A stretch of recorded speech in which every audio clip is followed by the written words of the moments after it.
दोस्तों, lady superstar के नाम से मशहूर एक ऐसी एक्ट्रेस जिसका कई सुपरस्टारों के साथ में चला अफेयर, और इस हीरोइन का क्यों टूट गया था मिथुन के साथ में शादी, और बिना शादी के ही प्रेग्नेंट होने के पीछे की क्या है सच्चाई। क्या सच में पानी के टब में डूबने से हुई थी श्रीदेवी की मौत, या फिर किसी ने साजिश से कर दिया था कत्ल।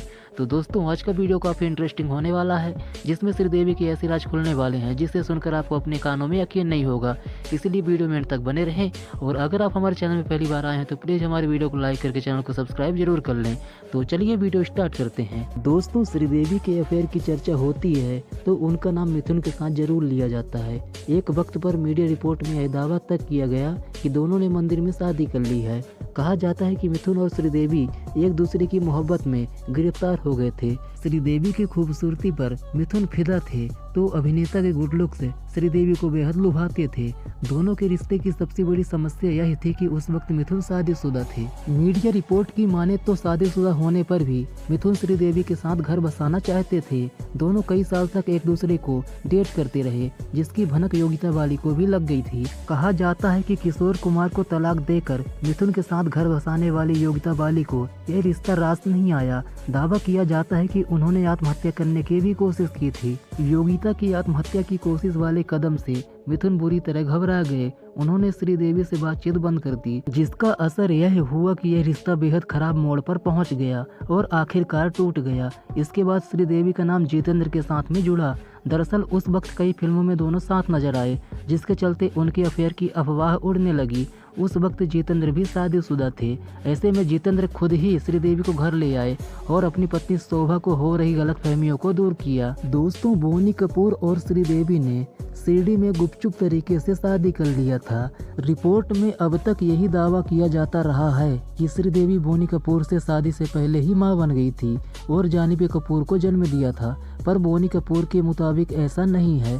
जानवी उनकी और श्रीदेवी के शादी के बाद पैदा हुई थी। बोनी कपूर ने हाल ही में द न्यू इंडियन से बातचीत में अपनी जिंदगी के कई पन्ने खोले और बातें शेयर की।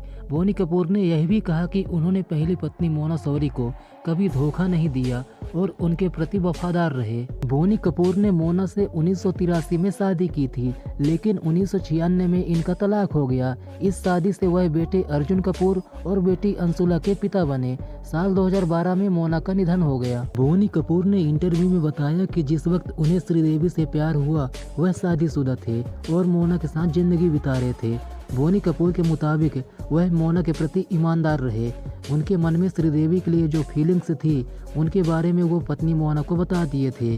बोनी कपूर ने कहा कि उन्होंने श्रीदेवी से गुपचुप शादी की थी, लेकिन इसकी अनाउंसमेंट तब की जब श्रीदेवी की प्रेगनेंसी की खबरें हर तरफ फैल गई। दोस्तों, बोनी कपूर ने आगे बताया कि श्रीदेवी से मेरी शादी 2 जून को शिरडी में हुई थी। तभी हमने एक दूसरे को वचन दिए। हम वहीं थे, हमने वहीं रात बिताई। और जनवरी 1997 में जब उनके प्रेगनेंसी की खबरें सामने आई तो हमारे पास पब्लिकली शादी करने के अलावा और कोई चारा नहीं था। अब बात करते हैं कि श्रीदेवी की मौत कैसे हुई। अचानक दुबई में ऐसा क्या हुआ जो उनकी जान चली गई। दोस्तों, बताया गया कि टब में डूबने से उनका देहांत हुआ था, लेकिन फैंस को ये वजह आज तक हजम नहीं हो पाई, क्योंकि उनके परिवार में से कोई भी इस बारे में बोलने को राजी नहीं था। लेकिन अब पहली बार श्रीदेवी के फिल्म मेकर पति बोनी कपूर ने ये राज खोला है। उन्होंने बताया कि आखिर कैसे वो हादसा हुआ और क्या थी उनकी मौत की असली वजह। दोस्तों, बोनी कपूर ने द न्यू इंडियन को दिए इंटरव्यू में सभी मुद्दों पर खुलकर बात की और बताया कि उस रात आखिर क्या हुआ था। बोनी कपूर ने बताया कि वो आज भी श्रीदेवी को बेहद मिस करते हैं, क्योंकि वो उन मोमेंट्स को देखने के लिए आज नहीं है जो वो हमेशा से चाहती थी। उनके कहने पर ही बोनी ने रीजनल सिनेमा में कदम रखा। बेटी जानवी कपूर की सक्सेस, छोटी बेटी खुशी कपूर का डेब्यू। बोनी ने बताया कि ये सब उन्हीं का सपना था।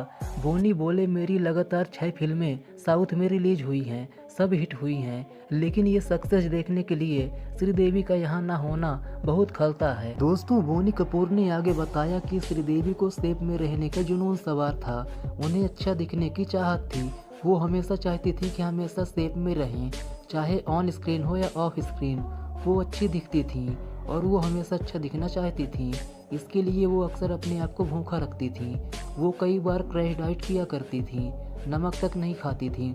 उस दौरान भी वो डाइट पर थी। जब से उनकी मुझसे शादी हुई थी तब से उन्हें कुछ मौक़ों पर ब्लैकआउट की समस्या हुई और डॉक्टर कहते रहे कि आपको लो बीपी की समस्या है, आप नमक खाया करें, चाहे वो सलाद पर हल्का सा छिड़क कर ही सही, पर खाएं जरूर। लेकिन वो किसी की नहीं सुनती थी। बोनी कपूर ने आगे बताया कि ये एक स्वाभाविक मौत नहीं थी, यह एक एक्सीडेंटल मौत थी। मैंने इसके बारे में कुछ भी ना बोलने का फैसला किया था, क्योंकि जब मुझसे जांच और पूछताछ की जा रही थी तो मैंने लगभग 24 से 48 घंटों तक इसके बारे में बात की थी, क्योंकि पुलिस अधिकारियों ने कहा कि हमें ऐसा इसलिए करना पड़ा क्योंकि भारतीय मीडिया का बहुत दबाव था और उन्हें पता चला कि इसमें कोई बेईमानी नहीं थी, वहाँ कुछ भी गलत नहीं हुआ था। मैं सभी टेस्ट से गुजरा जिसमें लाई डिटेक्टर टेस्ट और अन्य सभी चीज़ें शामिल थीं, और फिर जाहिर है जो रिपोर्ट सामने आई उसमें साफ तौर में कहा गया कि यह एक एक्सीडेंटल मौत थी। इसी के साथ बोनी कपूर ने ये भी बताया कि श्रीदेवी के फ्यूनरल पर उनके को स्टार नागार्जुन जब आए तो उन्होंने भी एक एक्सीडेंट शेयर किया। वह बोले यह दुर्भाग्यपूर्ण था।